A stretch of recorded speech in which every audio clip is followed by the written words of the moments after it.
और मैं पूरा भरोसा दे रहा हूँ इनको, सब दिल्ली के ऑटो रिक्शा टैक्सी वालों को, जो तुम लुटे हो केजरीवाल के टाइम में, वो चीजें नहीं होंगी। और दिल्ली के सभी ऑटो टैक्सी चालक भाइयों को बहुत ही जल्द मिलने वाली है बड़ी खुशखबरी। जी हाँ दोस्तों, आपने देखा होगा दिल्ली के ट्रांसपोर्ट डिपार्टमेंट में बरसों से भ्रष्टाचारी दलाली चल रही थी। ऑटो टैक्सी चालकों का गाड़ी मेहनत का पैसा दलाल खा जाते थे। अब इस पर लगाम लगनी चालू हो जाएगी। जी हाँ दोस्तों, भ्रष्टाचार से आपको मुक्ति मिलेगी, दलाली से मुक्ति मिलेगी।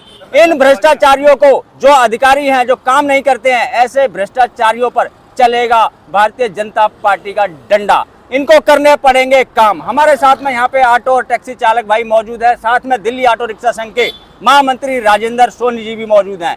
सोनी जी, सबसे पहले तो मैं आपको बहुत बहुत धन्यवाद देता हूँ, शुभकामनाएं देता हूँ कि आपकी कड़ी मेहनत प्रयासों के बाद भ्रष्टाचारी सरकार का जो अंत हुआ है और हमारे चालक भाइयों को अब जो राहत मिलने वाली है, उसके लिए बहुत बहुत धन्यवाद है आपका। अब मैं आपसे एक सवाल पूछना चाहूँगा। आपने देखा होगा 10-11 साल से जो ट्रांसपोर्ट डिपार्टमेंट है वो एक भ्रष्टाचार का अड्डा बन गया था। चाहे आप बुराड़ी की बात कर लें, वहाँ पे भी दलाली भ्रष्टाचारी चरम सीमा पे थी, वहाँ पे भी कई अधिकारी गिरफ्तार हुए। उसके बाद राजपुर अथॉरिटी में आपने देखा किस प्रकार से ऑटो टैक्सी चालकों को परेशान किया जा रहा था, और वहाँ पे भी एक भ्रष्टाचारी अधिकारी को गिरफ्तार किया था सीबीआई ने, अभी वो जमानत पे है। तो ये जो भ्रष्टाचार लगातार चल रहा था, इससे हमारे ऑटो टैक्सी चालक काफी नाराज थे, इन पे रोष था और ये सरकार को बदलना चाहते थे, ये परेशान हो चुके थे। अब भारतीय जनता पार्टी की सरकार बनने जा रही है, तो क्या दिल्ली ट्रांसपोर्ट डिपार्टमेंट में जो भ्रष्टाचार चल रहा था, जो दलाली चल रही थी, क्या वो इसी तरीके से चलती रहेगी या इस पे लगाम लग जाएगी? देखो, मैं बताऊं, 11 साल का था शासन केजरीवाल का रहा है, पीछे कांग्रेस का रहा है। ये ऑटो टैक्सी ड्राइवर लुटे ही हैं इनके राज के अंदर। लुटे क्यों हैं? नकली डीलरों का जाल फिसा हुआ था पूरी दिल्ली के अंदर। गाड़ियां किससे क्लियर हो जाती थी, वो दुकानें बंद कर करके भाग जाते थे। और दूसरा, इसके अंदर जो कुछ फाइनेंसर है, सारे नहीं है, जो आरबीआई से मान्यता प्राप्त है, उनकी एचपीए चढ़ती थी, हैं, वो भी कुछ लोग मिले हुए थे, और अभी भी ये काम हो रहा है। तो मैं सबसे पहले तो ये कहूँगा, क्या नाम है, ये जो काम हो रहा है, ये भाई आप जब किससे ले लिए हैं आपके डीलरों, तुम्हारा डीलरों से समझौता है ना, इनसे तो नहीं है ना तुम। इनको एनओसी क्यों नहीं दे रहे तुम लोग? जब गाड़ी क्लियर होगी दो। दूसरा यह मुद्दा ये है मेन भ्रष्टाचार का। देश के प्रधानमंत्री मोदी जी ने रैलियों के अंदर ये कहा है भ्रष्टाचार मुक्त शासन होगा दिल्ली के अंदर। पहला जो विधानसभा के अंदर कैबिनेट की में वो सदन होगी, उसके अंदर सीएजी की रिपोर्ट रखी जाएगी नंबर, और रिटायर जो जज होंगे, रिटायर जज इसमें रखा जाएगा। ये घोटाले जो हुए हैं सारा इसको लेके, ठीक है, कहीं ना कहीं हम ये मानेंगे जो जिस तरीके से इनको तकलीफें हुई हैं ऑटो रिक्शा टैक्सी वालों को, वो अब होने नहीं देंगे हम। और हम तो यही कह रहे हैं क्लियर, 15-20 दिन के बाद सरकार बन जाएगी, सरकार बनने के बाद नई सरकार आ जाएगी, तो अधिकारियों से भी बात करेंगे, भाई ये तुमने गोरख धंधा जो चलाना था चला लिया, अब सीधा तरीके से जनता का काम करो आप। अगर कोई यूनियन आपको ब्लैकमेल करेगी वहाँ पे, उसके लिए हम लोग निपटेंगे। तो यूनियन के माध्यम से वहाँ पे वो दलाल बन गए हैं और वो काम कर रहे हैं, अब दलाली खा रहे हैं, तो इनको तो भाई इनको वहाँ से हटाना चाहिए, बिल्कुल हटाना चाहिए, क्योंकि ये हमारे ऑटो टैक्सी वालों के समर्थक नहीं है। ये तो अपना बिजनेस बना रहे हैं, इन्होंने तो अपना बिजनेस बना दिया। इसके माध्यम से हमारे को आगे करके यूनियन बना के, यूनियन के मेंबर बन के, नेता बन के वो अपना काम उल्लू सीधा उन्होंने किया है।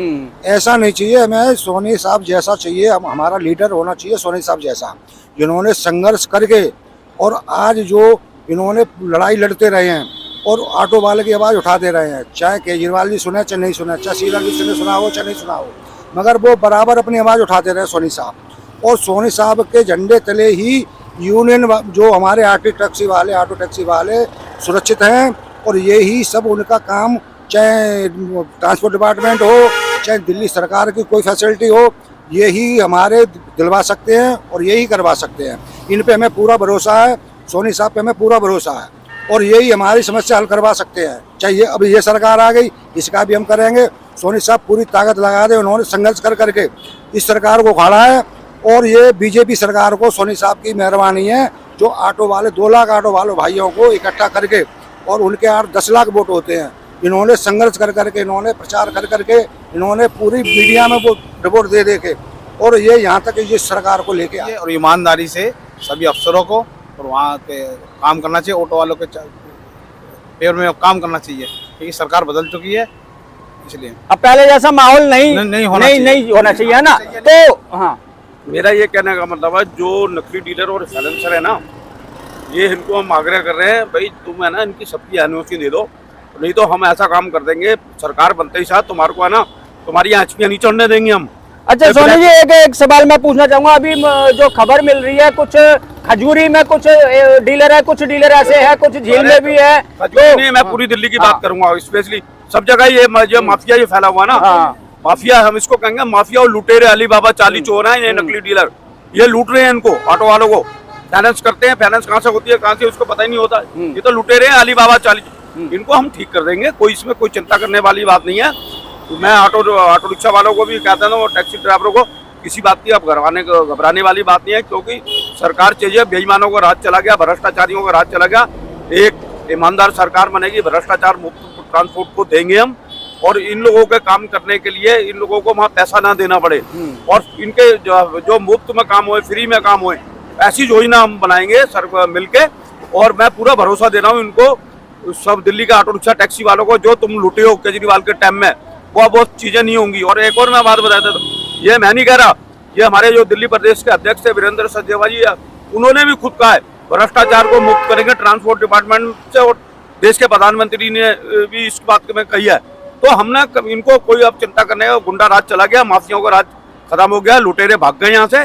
और फिर मैं ये कह रहा हूँ, अब ये गोरख धंधे नहीं चलने देंगे किसी कीमत पे, आम जनता का काम होगा। धन्यवाद। तो दोस्तों, आपने सुना राजेंद्र सोनी जी को, इनका साफ कहना और साफ चेतावनी है, जो भी भ्रष्टाचारी अधिकारी हैं, अब इनको अपना ये धंधा बंद करना पड़ेगा। अगर ये धंधा बंद नहीं करते हैं तो अब जो सरकार बनी है इन पर सख्त से सख्त कार्रवाई कर सकती है। दूसरा, जो ऑटो डीलरों का मुद्दा उठाया सोनी जी ने, दिल्ली के तमाम जो ऑटो डीलर है उनमें से कुछ ऑटो डीलर ऐसे हैं जो भोले भाले ऑटो टैक्सी चालक भाइयों को अपने जाल में फंसाते हैं, उनको ऑटो बेचते हैं और बाद में एनओसी देने से मना कर देते हैं, उनके ऊपर डबल कर्जा निकाल देते हैं। तो ऐसे डीलर, जो नकली डीलर हैं, जो ऑटो ड्राइवरों को परेशान करते हैं, उनकी गाड़ी मेहनत की कमाई खाते हैं, अब ऐसे जो ऑटो डीलर हैं वो भी सावधान हो जाएं, या तो वो इस धंधे को छोड़ दें, नहीं तो ईमानदारी से काम करें, क्योंकि अब पहले जैसी भ्रष्टाचार सरकार दिल्ली में नहीं रही है, दिल्ली की सरकार बदल चुकी है। अब आपको एक स्वच्छ ईमानदार सरकार देखने को मिलेगी, भ्रष्टाचार से मुक्ति मिलेगी। तो मैं भी भारतीय जनता पार्टी से यही उम्मीद करता हूं कि रोजगार मिले, भ्रष्टाचार से मुक्ति मिले, दलाली से मुक्ति मिले। बस इसी आशा के साथ दोस्तों मैं अब इस वीडियो करूंगा यहीं पे समाप्त। मिलेंगे किसी और जानकारी से भरपूर वीडियो में, तब तक के लिए जय हिंद, जय भारत।